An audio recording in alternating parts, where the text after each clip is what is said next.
হাসিনা সরকার যখন পালিয়ে চলে যায় ঠিক তারপর থেকেই জামাত ইসলাম একটা ভালো পর্যায়ে গিয়েছিল এবং সবার ভালোবাসাও পেয়েছিল। শুধু এখানেই শেষ নয়, সব ইসলামিক দল জোট করে একটা আহ্বান ডাক দিয়েছিল, সেখানেও কিন্তু ব্যাপক সাড়া পাওয়া গিয়েছিল।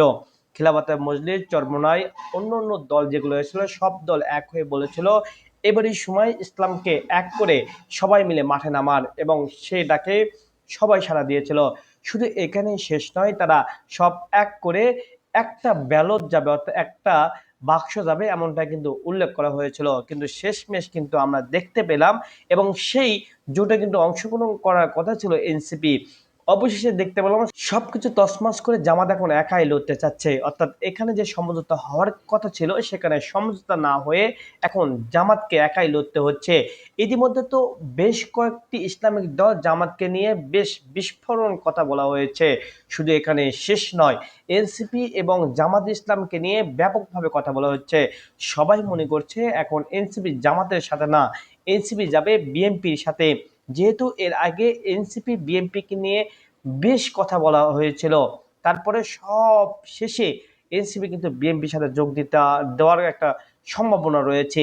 আর অপরদিকে কিন্তু আমরা এটা দেখেছি যে হেফাজতে ইসলাম কিন্তু ইতিমধ্যে আসন ভাগাভাগি নিয়ে তারা মিটিং করেছে, কোথায় কে কোন আসন নেবে।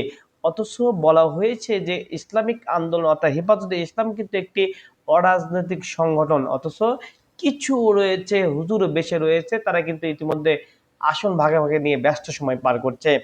অপরদিকে যে চরমোনাই বলা হয়েছিল, তারা যে কথা বলা হয়েছিল যে কেউ যদি না আসে তাহলে জামাতের সঙ্গে তারা যাবে, কিন্তু শেষমেশ দেখা গেল তারাও কিন্তু জামাতকে একা ফেলে কিন্তু চলে যাচ্ছে।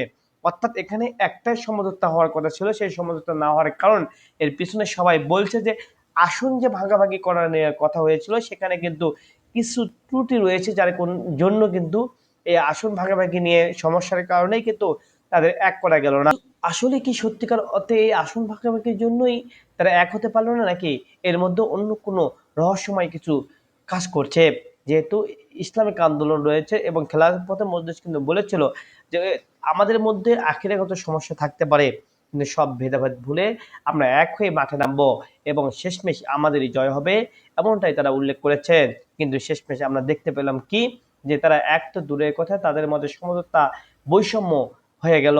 তবে এখন জামাত কি পারবে একাই লড়তে?